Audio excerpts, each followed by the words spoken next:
Confidence is so important. Do you want to know how to instill confidence in your kid? Well, I'm Nicolene Peck, and I teach all about parenting, child development, communication, and self-government. And in this video, we're going to be talking about confidence and some things that you can do to help your child.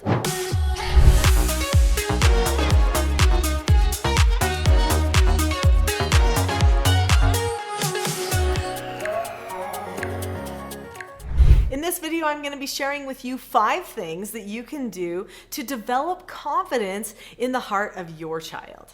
When I was young, my parents always told me, Nicolene, you have confidence to burn.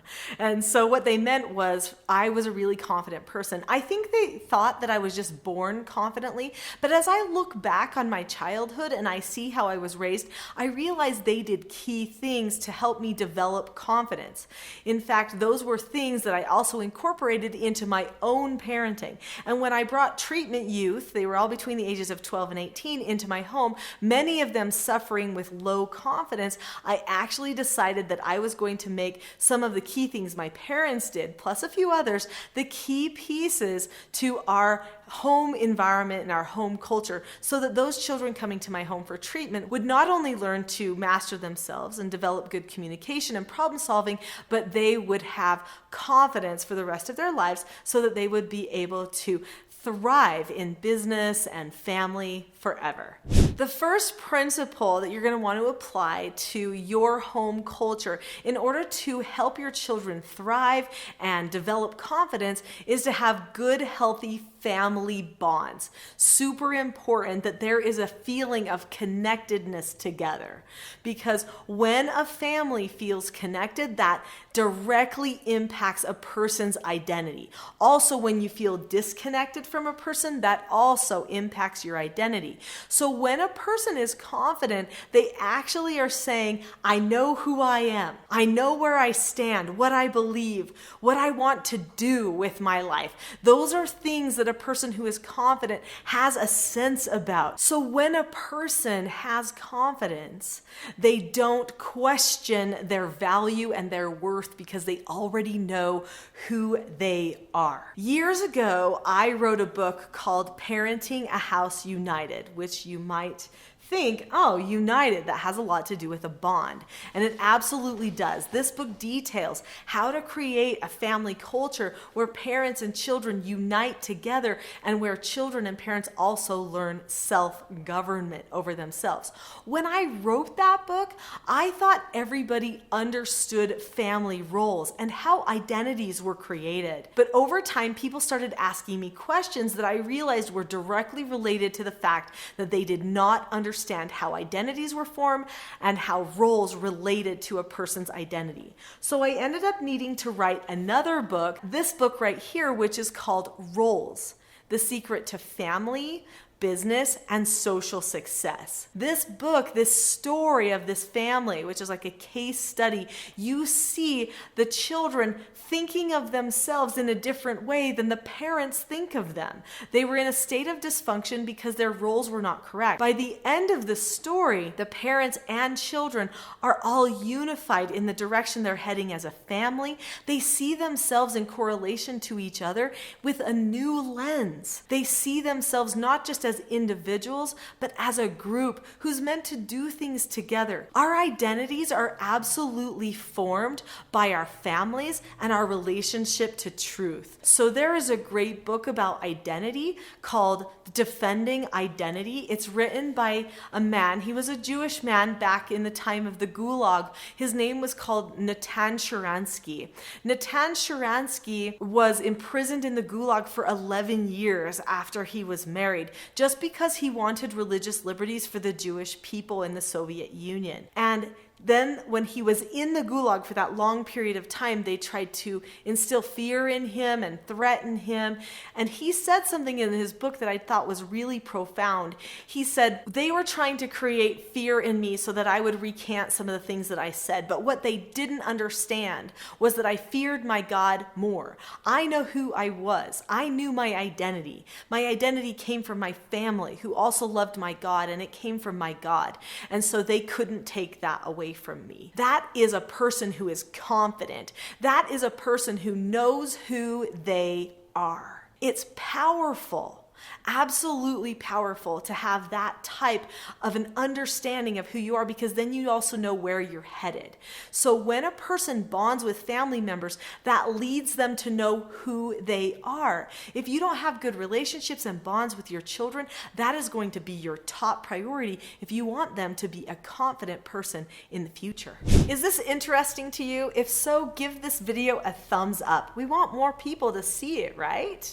The second principle for helping a child develop confidence is, do they feel they are in control of themselves, or do they feel like they're the victim of everything that happens around them? I would say there are a lot of young people today who feel like the world is caving in around them. We have an increase of anxiety. Anxiety is a real thing, it's a real problem, but it's a sign that we are not properly processing life, that we aren't learning the things that we need in order to succeed in this world. So we've got to give our children more tools. Those tools should always lead towards self-government. So that's principle number 2, is self-government.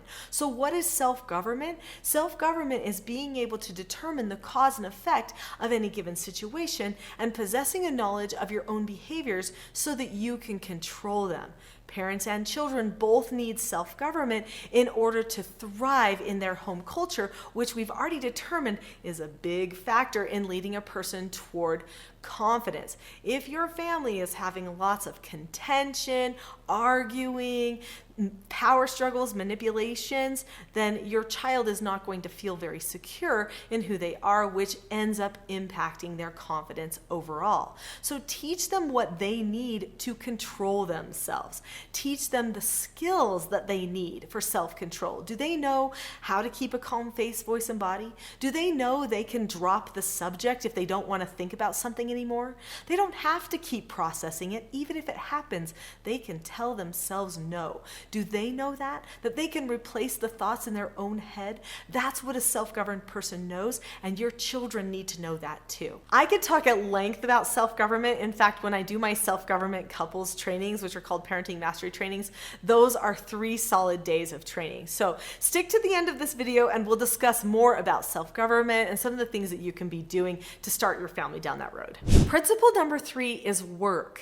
People who know how to work, who have no problem doing work, are usually really confident people. So in my Teaching Self-Government course, I talk about my favorite negative consequence is an extra chore. Because Samuel Smiles, who was an author from the 1800s, who wrote a book called Character, said, work is the antidote for a sick character. A person who knows how to work has usually very good character. Oftentimes, a person who is confident also has very firm roots in their character development. They will say to me, Nicolene, how come you use work? Won't a child hate work? And I say, no, no, no, no. I have seen exactly the opposite. In fact, when the BBC made a documentary of our family called The World's Strictest Parents, they brought 2 troubled teens to our home for 8 days. Both of these teens were 17 years old, and both of them did not have a good work ethic. So we gave them the opportunity to earn extra chores as negative consequences, and we taught them how to do certain things. There was a time after James, who was 17, had learned how to clean a bathroom and done it for his first time, that he came to me and he said, Nicolene, come here, come look at this.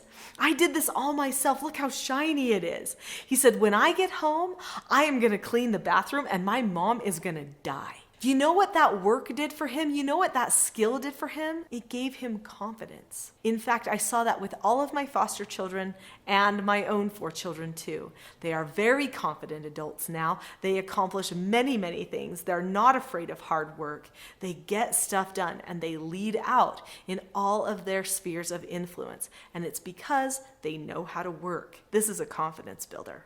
Principle number 3 is open conversation or open communication. So your children should never feel like they're silenced or they can't talk to you about something. They should feel like you are the person they can discuss anything with. So a person's prefrontal cortex, which is the part of the brain that does all of the logical processing, is not developed until a person is between the ages of 18 and 25 years old. So that means they need help putting the pieces of their world together so that they can solve their problems. Well, Well, the parent is the most logical choice for helping the child navigate that growth process with the prefrontal cortex, which means we need to be having a lot of communication with our child.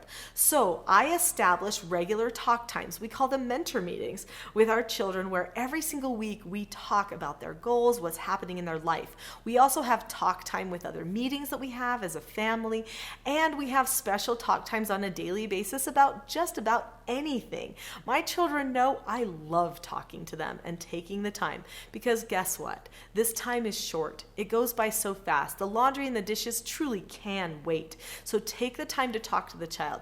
Now, if the child is attention seeking during that talk time, or trying to wear you down, or they are not communicating in a way that is self-governed, you are going to have to help them make those adjustments. And there are ways to do that. I don't have time to go into all of those here, but just make sure that in your mind, you're always open to having a good chat to help your children understand what's going on in life and how to control themselves better. If you do that, they will have more confidence in all of their actions and the problems that they try to solve going forward.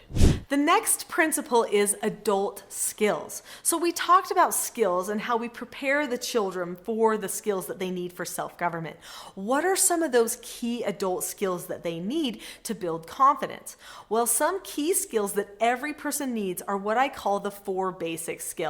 Every person, in order to be a happy, self-governing adult, learns how to follow instructions from others and themselves, accept no answers and criticism from others and themselves, accept consequences, natural and others, from themselves, and disagree appropriately with any situation or people. So those are the 4 skill sets that you're going to want to teach to your children. They are adult skills that they can use for the rest of their life. There are other skills like meeting skills that we talked about, and some other problem-solving skills that I teach in my course, which also prepare a child to handle their problems when they are adults. So we've got to think in terms of, what do they need as an adult? Not just what do I want them to do now. We are training them to become a certain type of an adult, not just to be a perfect child. One key thing that everyone in the family needs in order to develop confidence in parenting and in childhood and moving forward with future life is calmness. Many people don't know how to get themselves calm. They don't know what to do when someone is starting a power struggle with them, besides just to give in and fight it out. And that always disempowers a person, which is damaging for their confidence. So if you want your child to have more confidence, they've got to understand a really important adult skill, which is how to get themselves calm. Since you've watched this video all the way to the end, I want to give you a special gift. On my website, the Teaching Self-Government website, there is a Calm Parenting Toolkit. But when you get that toolkit through the link in this video, which is below the video in the description, it should say Calm Parenting Toolkit, then you get the Calm Parenting Toolkit, which is a mini course, for free. So click on that link, get the help you need and your children need in order to get on the road to greater self-confidence in your parenting and in all your communications.